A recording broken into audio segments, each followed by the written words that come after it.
Hi, my name is Ryan McNally and this is my 16th coaching log on the coaching experience module at UCLan. And on this log I'm going to kind of talk about how or the influence I have on my players. I think the influence that I have on my players is quite key. Obviously I'm kind of central to their development. I'm the coach, and they're going to listen to me quite a lot during the sessions, or their attention is going to focus on how I'm looking at them or what I'm doing sometimes during the session, and I'm going to kind of run through how I influence the kind of influences I have on my players. The first one I've kind of come up with from my own sessions is that I'm a motivator.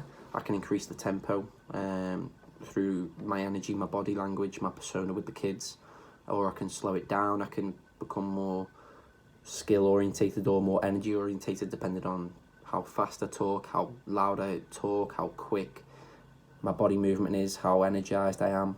And I think that's really important in putting your message across, that this is going to be a skill-based exercise, or this is going to be really fast and energetic. I think that's kind of where I become a motivator.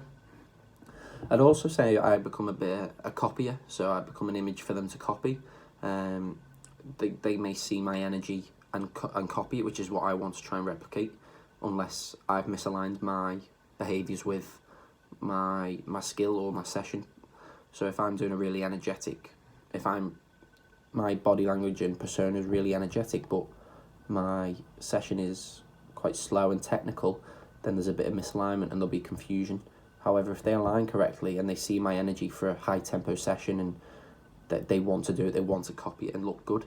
Whereas if it's a skill one and I slow it down myself, they're going to copy that and replicate that, hopefully to the best of their ability, which is kind of drawn along the line of alignment, which is really good.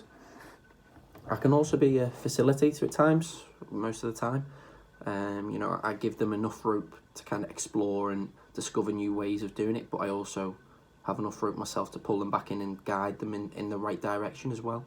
I think that's crucial, because at that age, under sixes, they really need to go and explore for themselves and figure it out for themselves, because like I've said in so many previous logs, I want to produce problem solvers, because throughout life that's so good. Like, it's a really good quality to have. But also in football, if you can problem solve, you can get yourself out of really good situations or create really good situations. But also for me to be able to pull them back in and kind of guide them as well. I think that's quite important, because at that age they're not really going to know what's right and wrong, or what's correct and incorrect at that age. I've also found that I'm a supporter as well, not along the side cheering them on, but for personal help. And some research I found by Perlman and Forrest in 2018 stated that coaches can play an integral part in influencing motivational elements such as the psychological needs of their players. So kind of like making sure players are okay and ready for sessions, them everything's okay at school or at home, and they're able to perform at the optimal kind of peak in order to develop. And I feel like that's really crucial, because if you can recognise that something's wrong with your player, you can help support them through that process, and you can be an advisor to a certain extent, and help them through that tough situation. Or they might be on cloud nine because they've had a great day, and you've got to kind of live off that, because you are going to have peaks and troughs psychologically, and you need to be there in support for your players.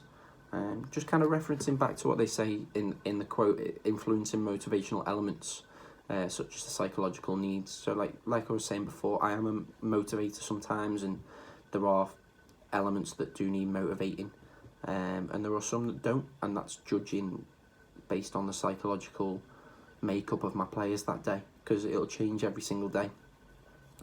I also flipped it the other way and kind of saw it as, how do they see me? So they may see me as an advisor, so referring back to that quote of psychological needs. They might see me as an advisor, so they want to be able to feel comfortable enough to come to me and say, I've had a bad day at school, or I'm not feeling well, and for me to be okay with that and kind of advise them on what to do as a bit of support and guide for them. But they also see me as someone of significance, which I feel is really important, because if I'm trying to command a session with a command style approach and I can shout stop, and they all see me as that significant other or a leader, they're going to stop and they're going to listen. and that's going to help me to reinforce my points and views that I'm trying to deliver throughout the session. And kind of question I ask myself is why? Why do I do this? Why is it important? And it all kind of in order to help build like a working relation. Because if I can have that positive relation, you know, it probably is going to give them an increased chance of kind of quicker positive development. Whereas if it's quick development but it's not correct with the wrong habits, and due to bad kind of relation building where I haven't supported the psychological needs, then there's going to be some misalignment along the way and a bit of a cliff fall off for them in terms of development.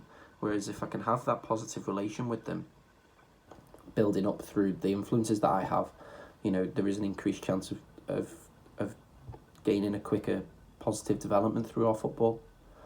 But overall, on reflection of kind of how I've done this season, I feel like I've done it quite well. I try and spend 1 to 2 minutes with each player at the start of a session.